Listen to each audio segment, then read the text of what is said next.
greatest, you can be the best. You can be the King Kong banging on your chest. You could beat the world.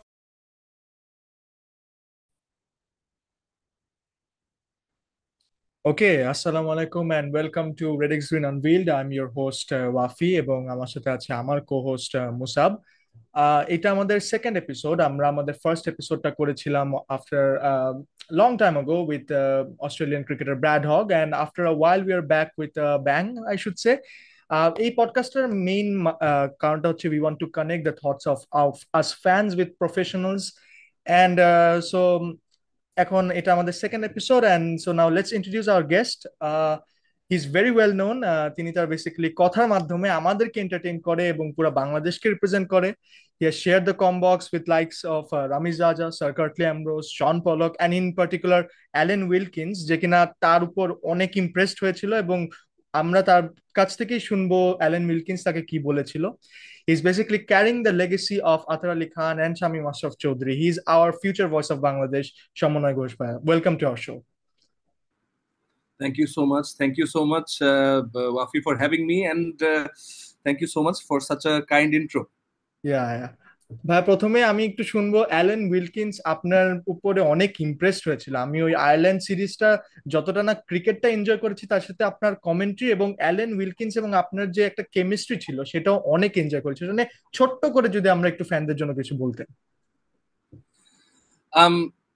Well, মানে first and foremost সেটা হচ্ছে যে that was my first away tour, যদি আমি বলি, because তার আগে একসাথে থেকেই করা হচ্ছিল সব, রাইট?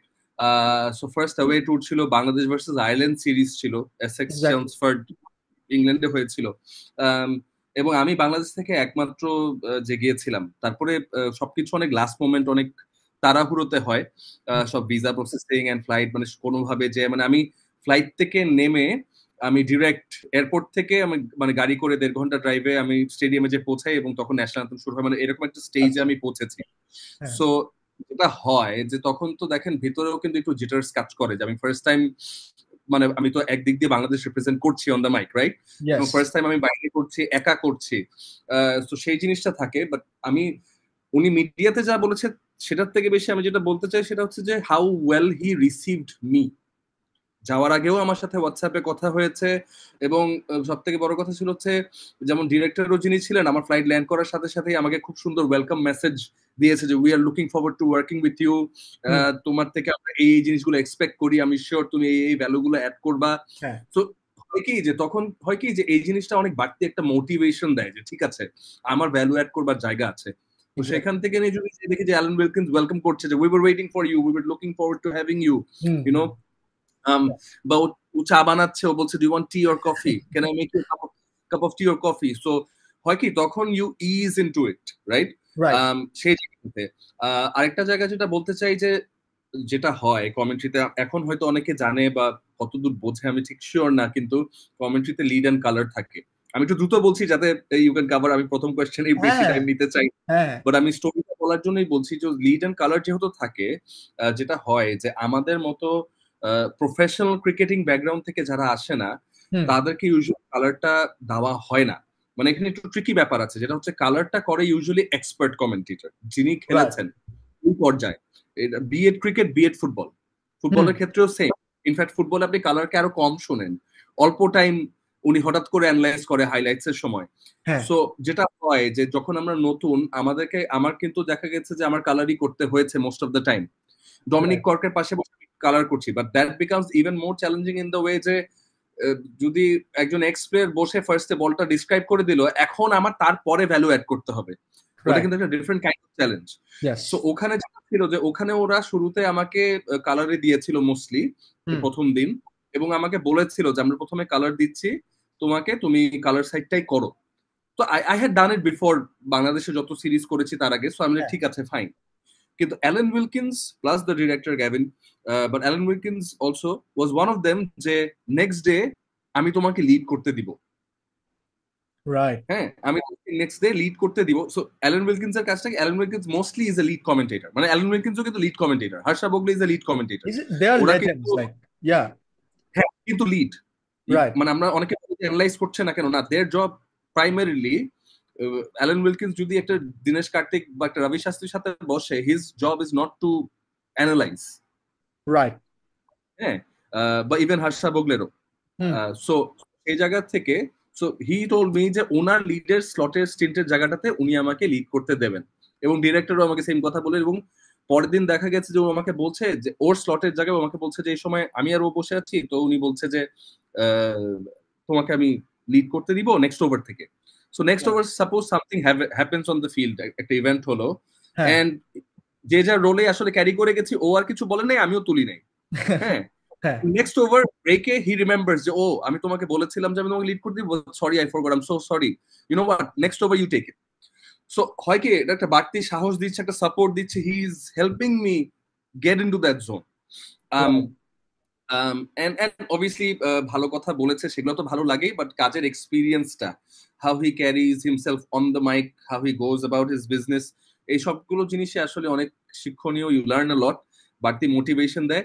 সব থেকে বড় কথা, হিজ বিন সো নাইস, এবং এখনো মানে কথা হলে হি অলওয়েজ রেসপন্স এন্ড মানে ভেরি নাইস। আমার ওয়াইফ ছিল সেখানে, সো আমার ওয়াইফের খবর নেয়, আমাদের ফ্যামিলির খবর নেয়। So he's been very kind. একটা জিনিস বলেছে, আমাদের নেচারে আছে যে অনেক কম্পিটিটিভ হওয়া। সে যেটা বলেছে সেটা হচ্ছে যে you know I think you have a bright future, and সবার এটাকে কম্পিটিটিভ হিসাবে দেখার কিছু নেই, যে যার জায়গা বানাবে আর কি। সো সেখান থেকে you know very positive things he said, and I will always cherish.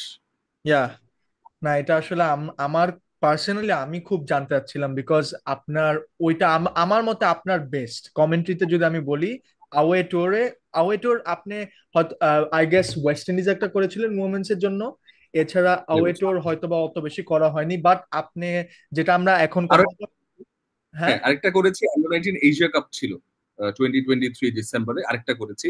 ও আচ্ছা, রাইট রাইট রাইট, হ্যাঁ হ্যাঁ হ্যাঁ। সামহাউ আমি 3টা যে অ্যাওয়ে ট্যুর করেছি, একটা মজার ফ্যাক্ট আমি বলি, এটা কোথাও বলা হয় না, কেউ হয়তো অত পাত্তাও দেয় না বা জানতেও চায় না। আমার 3টা অ্যাওয়ে ট্যুরের একটাও বাংলাদেশি কোন চ্যানেলে ব্রডকাস্ট করা কিন্তু হয়নি, বাট আমরা ওয়েস্ট ইন্ডিজ এটা দেখেছি ইউটিউবে।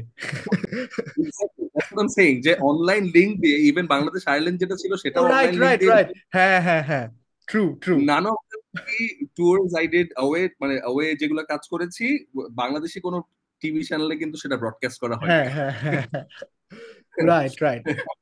But what was broadcasted was the very successful Bangladesh versus Pakistan series. এবং এটা আসলে আমার কাছে যেটা জানতে চাও যে আপনি আমির সোহেল তো আমাদের বাংলাদেশে প্রায় প্রায় আসে, আমির সোহেল আসে, তারপর এইচডি অ্যাকারম্যান হয়তোবা এই সিরিজে আসেনি। এই সিরিজে আরেকজন যিনি ছিল আমাদের one of the greats of commentary, সেটা হলো রামিজ রাজা। রামিজ রাজা লাস্ট টাইম আমার যতটুকু মনে পড়ে এসেছিল বিপিএল এ, এবং BPL A he was impressed with our মানে ইয়াং ট্যালেন্ট। বাট আপনার কাছে জানতে চাওয়া যে বাংলাদেশ পাকিস্তানকে হারাবে, এটা নতুন কিছু, এটা আমরা আনএক্সপেক্টেড কিছু না। মিরপুরে আমরা অনেক গুড টিম, বাট রামিজ রাজা বা আমির সোহেলরা মানে তখন আসলে এনভায়রনমেন্টটা কেমন ছিল যখন বাংলাদেশ পাকিস্তানের সাথে জিতলো, স্পেশালি সেকেন্ড টি-20, স্পেশালি যখন রিশাদ ফাহিম আশরাফের উইকেটটা নিল, মানে ওদের ওদের ইমোশনটা কি ছিল এবং আপনার ফিলিংটা কি ছিল?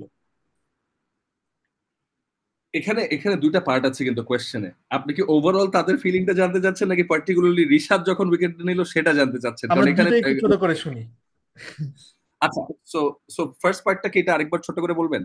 ফার্স্ট পার্টটা বলেন যে ফার্স্ট পার্টটা হলো মানে মেইনলি যে বাংলাদেশের সিরিজ জিতলো, হ্যাঁ, তো ওনাদের, কারণ আমরা জানি যে কমেন্টেটর এখন দেখেন, ওরা পাকিস্তানি হোক বা যেই হোক, as a commentator you have to be neutral, you have to praise the other team, এবং ওরা সুন্দর মতো ওটাও করেছে। সো বাট ওদের মানে কমেন্ট্রি বক্সে ওদের ফিলিংটা কেমন ছিল যখন বাংলাদেশ জিতলো বা হ্যাঁ? Yeah, that's a very good question. এই কারণ you rightly said যে একটা প্রথম জিনিস হচ্ছে যে you have to be neutral. You try to be neutral.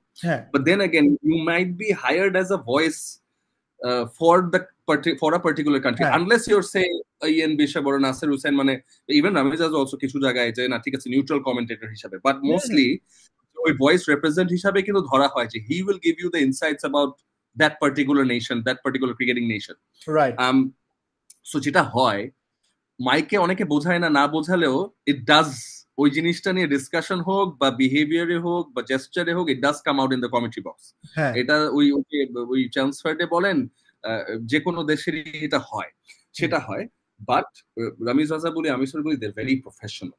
হ্যাঁ, সো অবভিয়াসলি মনে মনে একটু তো অবভিয়াসলি পাকিস্তান প্রীতি থাকবে, সেটা সেটা আছে, কিন্তু they are very professional. So for example, first ম্যাচের পর যখন মাইক হ্যাসন কন্ডিশনস কে ক্রিটিসাইজ করলো, হ্যাঁ they হ্যাঁ were not they were not for it. হুম এটা within the commentary box they were like, you know, এটা কেন, why is he doing this, hmm stop commentating and do your job.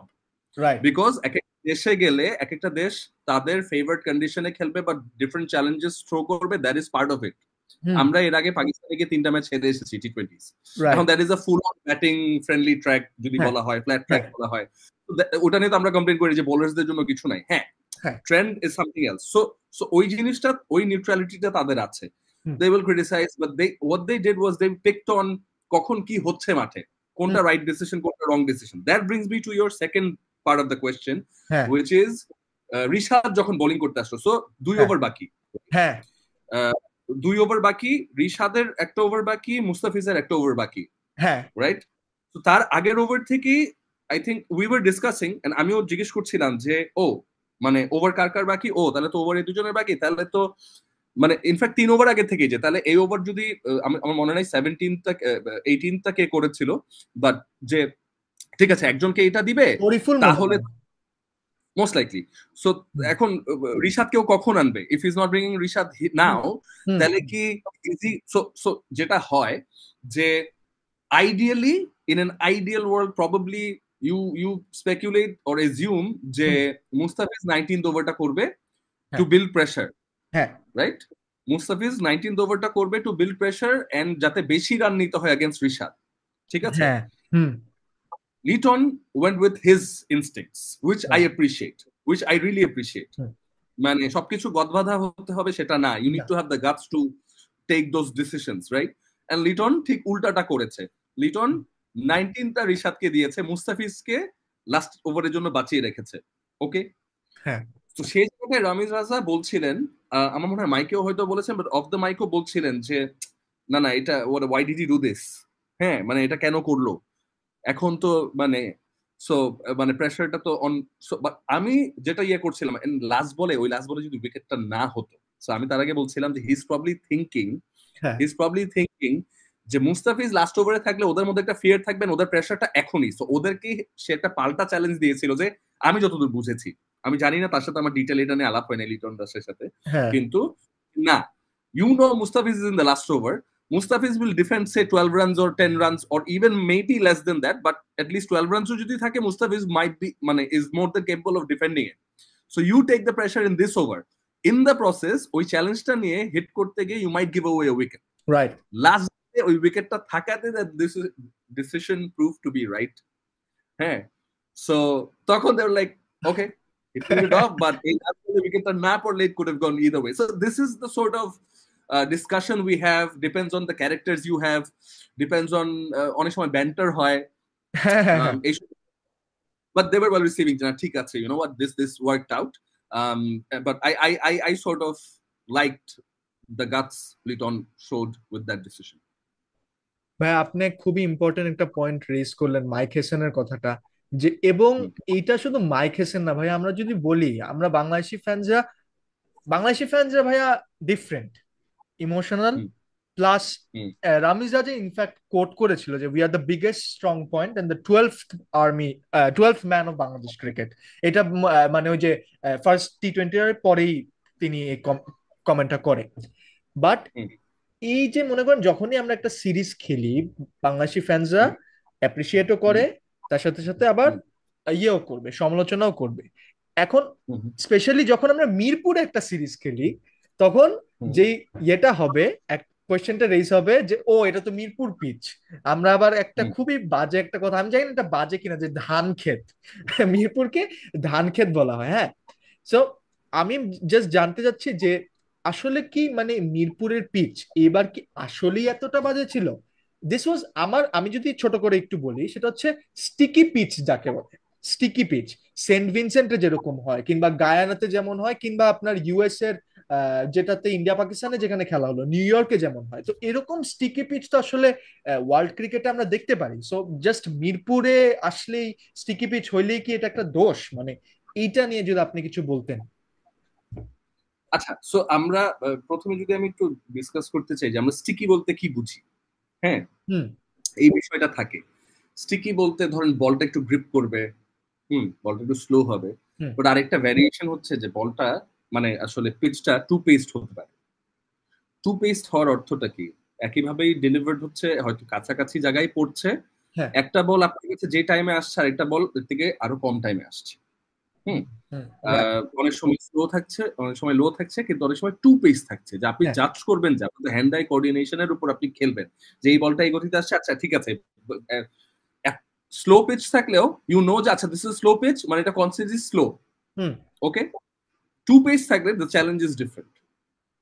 ওকে, যে এক সময় বলটা একটু দ্রুত আসছে, একটা সময় বলটা ওই জায়গায় কাছাকাছি পড়ে আর একটু ধীরে আসছে। হুম। হুম। এখন আমি না আমি আমি না আসলে ওই বাজে পিচ বলে বলতে চাই না, হুম। কারণ দেখেন আমাদের মেইন স্টেডিয়াম যদি বলি, Mirpur Sher-e-Bangla national cricket stadium,